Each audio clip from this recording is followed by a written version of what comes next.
Bueno, continúo con esta parte que estamos estudiando del encuentro de los hermanos con José en Egipto.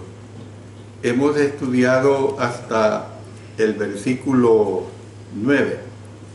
Vamos a siempre pedir la dirección de nuestro Dios y luego pues continúo a partir del versículo 10 y 11. Padre Celestial, te damos nuevamente nuestros agradecimientos por permanecer estudiando tu palabra. Gracias por cada uno de los mensajes, cada una de las enseñanzas que recibimos de ella. Sabemos, Señor, que de esta manera correcta nosotros tenemos que proceder. En el nombre de nuestro Señor Jesucristo. Amén. Amén. Bueno, estos versículos 10 y 11 nos dicen que ellos le respondieron, no, Señor nuestro, sino que tus siervos han venido a comprar alimentos. Y eso era cierto. Todos nosotros somos hijos de un varón, somos hombres honrados. Tus siervos nunca fueron espías. Bueno, los hermanos trataron de reivindicarse, refutando contundentemente la acusación formulada contra ellos de parte de este poderoso funcionario egipcio, porque sí, tenemos que verlo a él como un funcionario con poder. Realmente lo hemos dicho una diversidad de ocasiones, pero hemos mencionado que José era de esos funcionarios que tenían poder de decisión, es decir, podían decidir, podemos decir, sin consultarle a Faraón, porque Faraón le había dado poderes plenipotenciarios. Entonces, nosotros vemos que en esta situación primero mostraron referencia o deferencia y respeto por él, dirigiéndosele como Señor, y luego se refirieron a sí mismos como sus siervos que habían venido a Egipto a comprar alimentos. Continuaron negando diciendo, todos nosotros somos hijos de un varón, afirmando que eran una familia de hombres honrados y ordinarios, compareciendo ante José como sus siervos. Es decir, nosotros podemos ver que persistían en negar que habían sido reclutados por un gobierno extranjero para actuar como espías mientras estaban en Egipto. Solo una parte de su negación era cierta, a saber, si bien definitivamente no eran espías, tampoco eran hombres honrados. Usted recuerda cuando estudiamos el capítulo 34, versículo 13, pero respondieron los hijos de Jacob a Siquem y a Hamor su padre con palabras engañosas, por cuanto había amancillado a Dina su hermana. Luego en el 37, 32 dice, y enviaron la túnica de colores y la trajeron a su padre y dijeron, esto hemos hallado, reconoce ahora si es la túnica de tu hijo o no. Y luego en Génesis 38, 11 dice, y Judá dijo a Tamar su nuera, quédate viuda en casa de tu padre hasta que crezca Sela mi hijo, porque dijo, no sea que muera él también como sus hermanos, y se fue Tamar y estuvo en casa de su padre. Bueno, usted ve que ya habían pasado 3 acontecimientos que realmente no demostraban esa honradez que ellos le dijeron a José.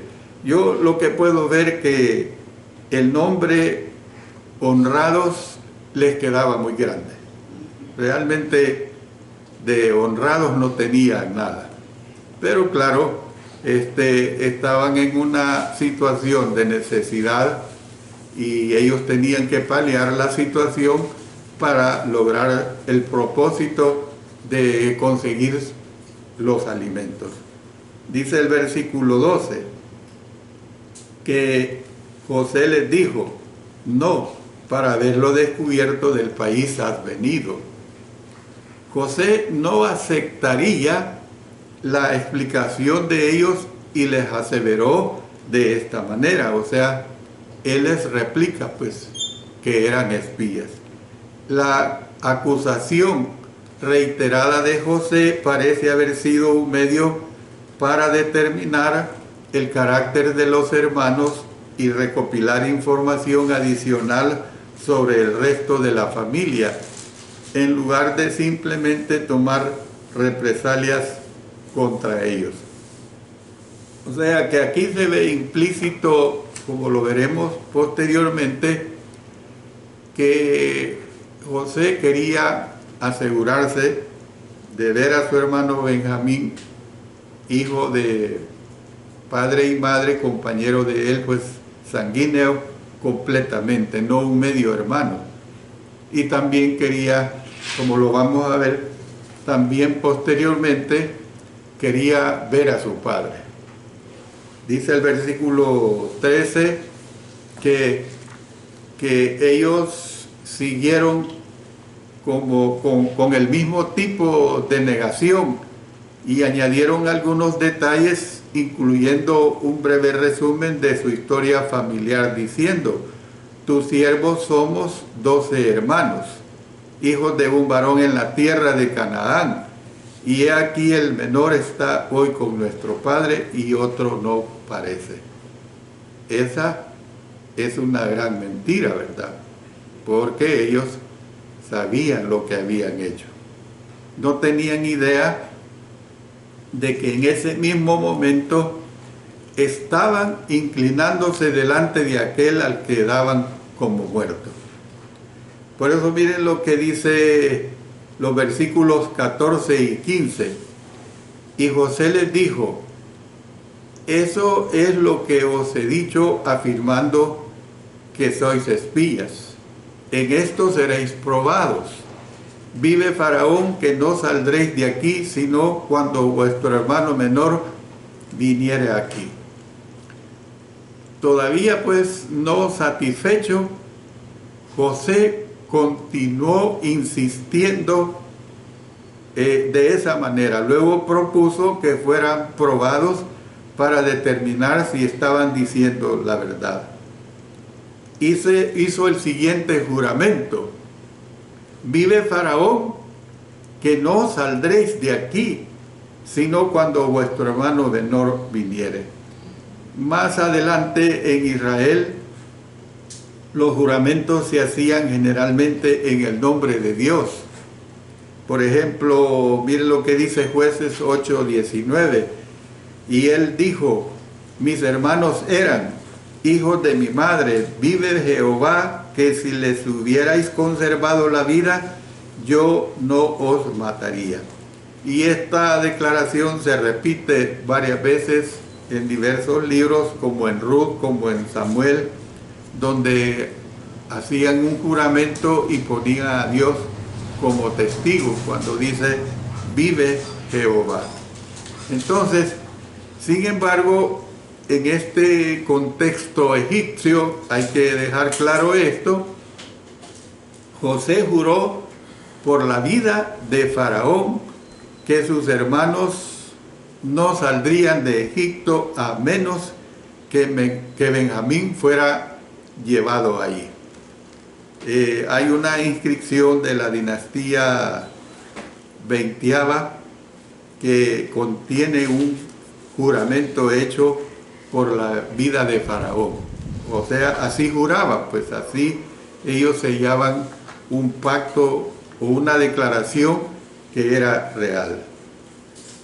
Luego, en el versículo 16, José estaba exigiendo que uno de ellos regresara a Canaán y trajera a su hermano, mientras el resto se quedaba en confinamiento, a fin de que sus palabras fueran probadas. Por supuesto, había un problema en el razonamiento de José que podría haber sido evidente para sus hermanos. Sin embargo, no estaban en condiciones de debatirlo. Eso es claro. ¿Cómo es que traer a Benjamín a Egipto borraría la sospecha de que eran espías que habían venido a buscar puntos débiles en las defensas del país? O sea, tenemos que entender pues que Egipto ya para este tiempo era una potencia en el sentido de su condición de ejército, de su armamento. Tenía poder pues Egipto. No era solamente el hecho de que pudo guardar tantos alimentos, sino que también tenía la estructura de un ejército poderoso. Entonces, claramente José estaba creando una oportunidad para ver a su hermano menor. Probablemente temía decir, basado en las mentiras que tuvieron que haberle dicho a Jacob sobre su propia desaparición, que no podía confiar en ellos con respecto al bienestar de Benjamín. ¿Por qué? Porque ellos le dijeron que el otro no parece, ahí les descubre que le habían mentido a su padre, no le habían dicho la realidad. Y por supuesto que él tuvo todas las miles de razones para ponerles esas condiciones para que llevaran a su hermano Benjamín. Repitiendo la fórmula del juramento, José concluyó con estas palabras ominosas, o sea, y si no, vive Faraón que sois espías. Si el que era enviado de regreso a Canaán no podía regresar con Benjamín, el resto sería juzgado como enemigos de Egipto. Lo ominoso es cuando digo que José concluyó con las siguientes palabras ominosas, o sea, lo abominable, pues, lo despreciable.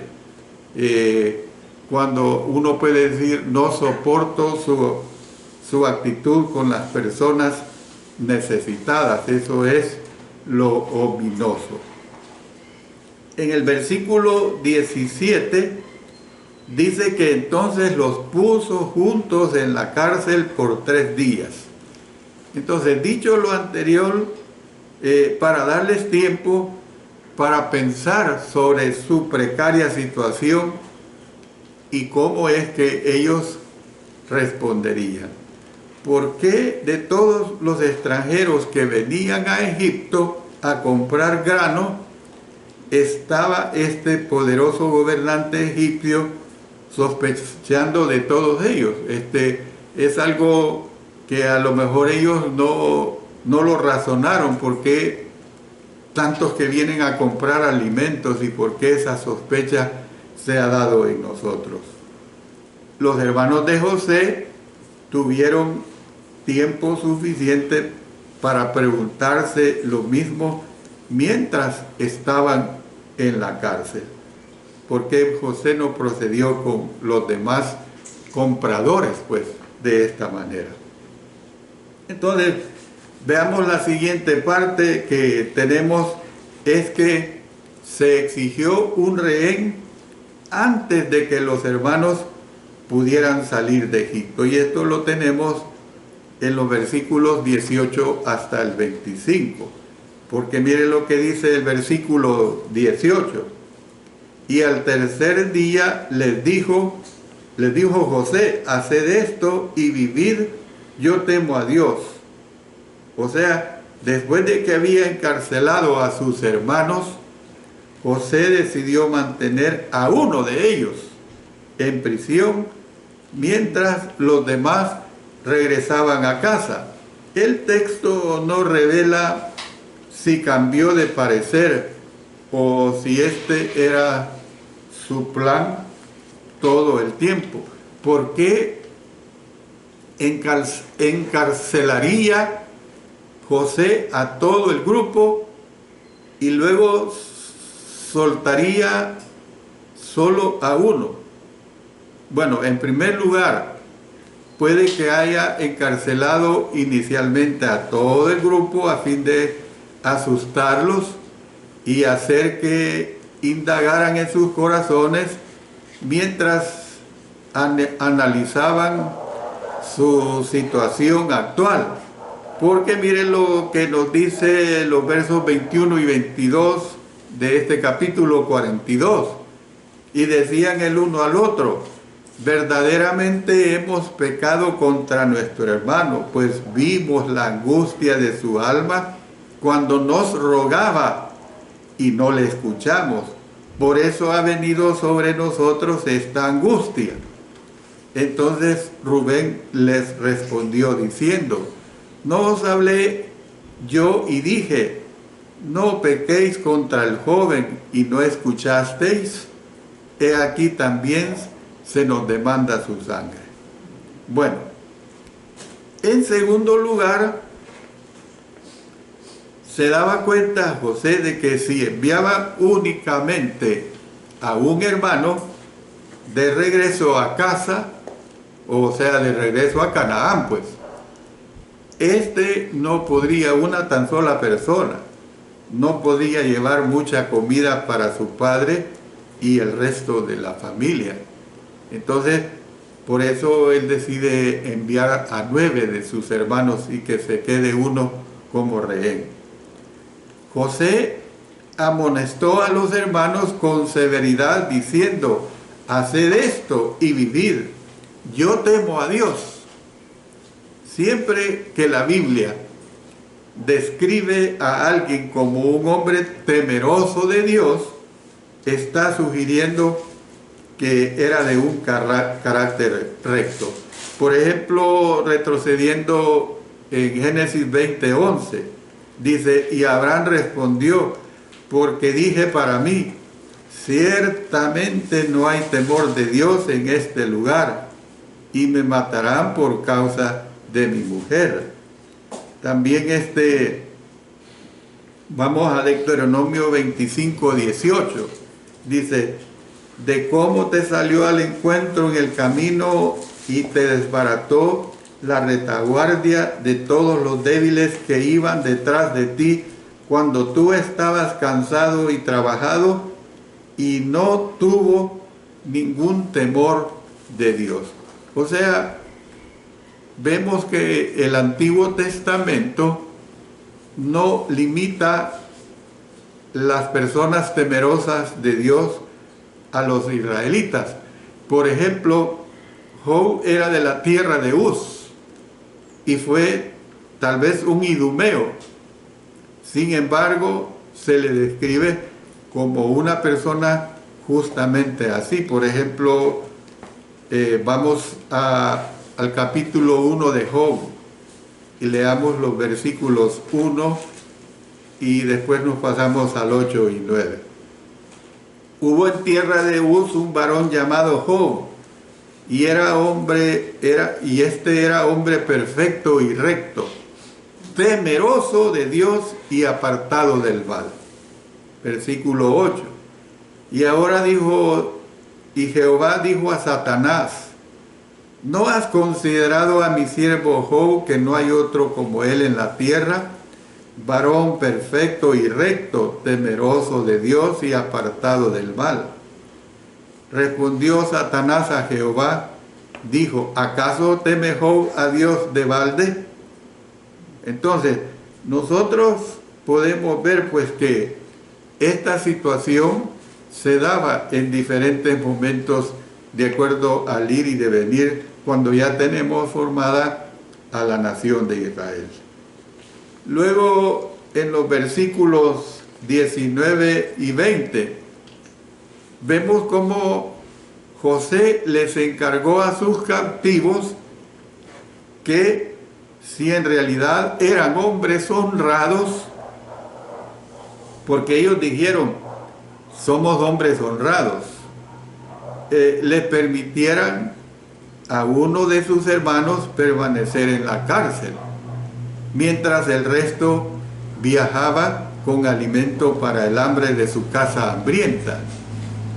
Los que regresaran a Canaán tendrían la responsabilidad de traer al hermano menor de vuelta a Egipto con el fin de verificar sus palabras.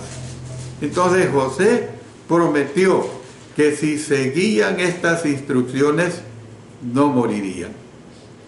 Entonces vemos que los hermanos no tenían más opción que obedecer al gobernante egipcio, y es lo que determinaron hacer. O sea, lo bueno de esta situación es que se ve que ellos no fueron negligentes, no se pusieron en una actitud de porfiar o de argumentar pues contra José y decirle, no, mejor preferimos aguantar hambre, pero no vamos a permitir que uno quede como rehén, no te vamos a traer al hermano que ha quedado con nuestro padre. No se ve esa situación, hermano, porque vemos aquí en el versículo 21, las palabras de José provocaron, por decirlo así, un examen de conciencia y análisis entre los hermanos. Expresaron una teología de retribución mientras recordaban lo que le habían hecho a José. Vieron pues su situación actual como un castigo de Dios por la vileza cometida muchos años atrás. Y como resultado, su autoevaluación, se confesaron el uno al otro diciendo, verdaderamente hemos pecado contra nuestro hermano, pues vimos la angustia de su alma cuando nos rogaba, y no le escuchamos. Por eso ha venido sobre nosotros esta angustia. Entonces nosotros podemos ver que, por ejemplo, si leemos en el Génesis 37, 28, cuando dice, y cuando pasaban los madianitas mercaderes, sacaron ellos a José de la cisterna y le trajeron arriba y le vendieron a los ismaelitas por 20 piezas de plata y llevaron a José a Egipto. Es decir, informa que José fue despojado de su túnica especial, arrojando en un pozo y más adelante vendido a estos comerciantes ismaelitas. Sin embargo, no es hasta en este pasaje que leemos la angustia de su alma. Es lo que vemos, la angustia de su alma y de la súplica desesperada de José mientras tenía lugar aquellos crueles hechos. Los hermanos equipararon pues su presente angustia con la de José, porque le habían tratado injustamente y temían que les esperaba a lo mejor un destino similar. Por eso dice el versículo 22, entonces Rubén les respondió diciendo, no os hablé yo y dije, no pequéis contra el joven y no escuchasteis, he aquí también se demanda su sangre. O sea, habla el hermano mayor, pues. Su declaración es un eco de lo que Dios le había dicho a Noé después del diluvio. Miren lo que nos dice en Génesis 9:6. El que derrame sangre de hombre por el hombre, su sangre será derramada, porque a imagen de Dios es hecho el hombre. Entonces, ¿qué es lo que vemos? Que la referencia también confirma que los primeros relatos fueron transmitidos de boca en boca de una generación pues a la siguiente antes de ser escritos, porque es la manera como podemos hacer referencia a esta situación. No había la facilidad que tenemos ahora de que la Biblia fue recopilada, se dejó los 66 libros en forma escrita por los diferentes autores antiguos como nuevo testamentarios, y nosotros no tenemos esa dificultad, por el contrario, tenemos esa facilidad.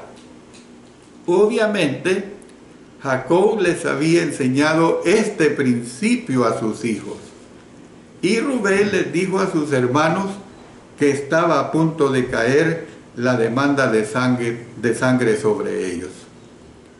Puede que la observación de Rubén sugiera que sus hermanos nunca le dijeron exactamente lo que le había sucedido a José. Quizá todavía creía que a José se le había dado muerte. Por otro lado, podría ser que el secuestro ya estaba vinculado pues con el homicidio como un crimen capital en el periodo patriarcal, aunque no fue hasta el tiempo de Moisés que el castigo por estos crímenes fue codificado como parte de la ley de Dios. Por ejemplo, miren lo que dice el Decálogo en Éxodo 20:13, no matarás. Luego en Éxodo 21:16, asimismo, el que robare una persona y la vendiere, o sea, esto es el secuestro, pues, o si fuere hallada en sus manos, miren la sentencia, morirá. Era bien claro eso.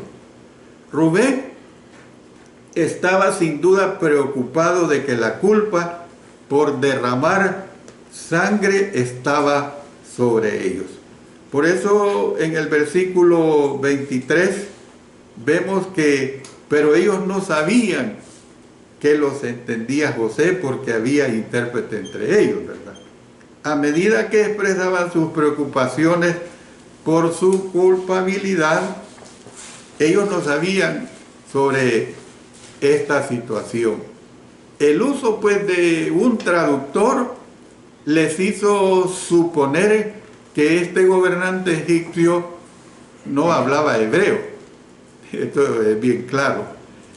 Y por eso en el versículo 24 vemos que se apartó de ellos, dice, y lloró. Después volvió a ellos y les habló, y tomó de entre ellos a Simeón y lo aprisionó a vista de ellos. O sea, no fue algo oculto, pues, fue algo bien claro. Hasta este punto, José había podido controlar sus emociones, sin embargo, ya no podía soportarlo. Al escuchar sus lamentos, dice aquí que se apartó de ellos y lloró. A pesar de su enojo, José todavía tenía lugar en su corazón para sus hermanos. Los había engañado con un severo rostro y con duras palabras, porque esto es una realidad. Sin embargo, verlos nuevamente le había conmovido emocionalmente y había reavivado su amor por su familia. Pueda que todos estos años él se estuvo sirviendo a Faraón de todos los acontecimientos que ya lo sabemos, pero vemos que realmente no fue así. Cuando entremos al capítulo 43 vamos a ver bien esta situación, pues bien claro. Por eso es que aquí en este versículo 42 vemos que después de recuperar la compostura, dice que volvió y les habló. Entonces José tomó de entre ellos a Simón y lo aprisionó delante de ellos. Simeón era el segundo hijo nacido de Jacob con Lea, recuerde bien esto, mientras que Rubén era el primogénito. Tal vez José pasó por alto a Rubén después de escuchar cómo su hermano mayor había tratado de salvarle. Por lo tanto, escogió a Simeón, el siguiente en la línea, para que permaneciera en Egipto como su rehén. No escoge al primogénito, pues. Y por último vemos el versículo 25. Dice que después mandó José que llenaran sus sacos de trigo y devolvieran el dinero de cada uno de ellos, poniéndolo en su saco, y les diesen comida para el camino, y así hizo con ellos. Para mí es algo notorio esto. Llegaba de toda la tierra conocida gente a comprar, y José no les devolvía el dinero a nadie. Pero ¿cómo es que él pudo devolver este dinero? Como lo vamos a ver posteriormente. Y no es cuestionado por ningún subalterno, que debería haber sido cuestionado, como sucede con los gobiernos, que los subalternos, cuando ven la injusticia, pueden denunciar esta injusticia. Pero aquí no vemos esto de parte de los subalternos. Instruyó a sus siervos que les diesen a cada uno de ellos comida para su camino, y ellos obedecieron la orden de José. ¿Por qué les ordenó a sus hombres que devolvieran el dinero a sus hermanos colocándolo en sus sacos? ¿Fue por el amor fraternal que les tenía, o estaba tratando de hacer que parecieran ladrones para poder asustarlos y para poder avergonzarlos aún más? José podría haber tenido más de un motivo para su decisión, pues, de devolver el dinero de sus hermanos. Si bien por fuera parecía ser un interrogador de duro corazón, por dentro era un hermano quebrantado. Eso tenemos que verlo con claridad. Un hermano quebrantado de corazón, con gran dificultad para refrenar sus emociones. Y eso lo vamos a ver cuando entremos al capítulo 43. Lo vamos a ver más claramente, esta situación que ahí se nos presenta. Termino acá, siempre invitándoles a quienes nos sintonizan en línea para el próximo día del Señor, si es la voluntad de Él, para seguir estudiando este episodio del cual aprendemos mucho. Oremos. Padre Celestial, damos-te nuestros agradecimientos, porque tú nos permites valernos y beneficiarnos mucho de tu divina palabra. Gracias por ello, Señor, en el nombre de nuestro Señor Jesucristo. Amén. Amén.